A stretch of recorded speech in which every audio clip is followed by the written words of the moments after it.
front of me is REALME C73 and today I would like to show you how you can open apps in split screen view. Begin by selecting two apps you wish to use in this view and launching both in the background. When you finished, go into Background Apps and decide which one you wish to use on the top half of your screen. Click on those three dots at the top right corner of it. Select Split View in the pop-up and click on the second app. As you can see now, I can use both at the same time.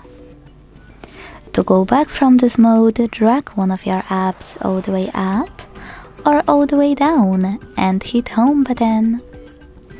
Thanks so much for watching. If you enjoyed this video, don't forget to leave a like, comment and subscribe. Bye!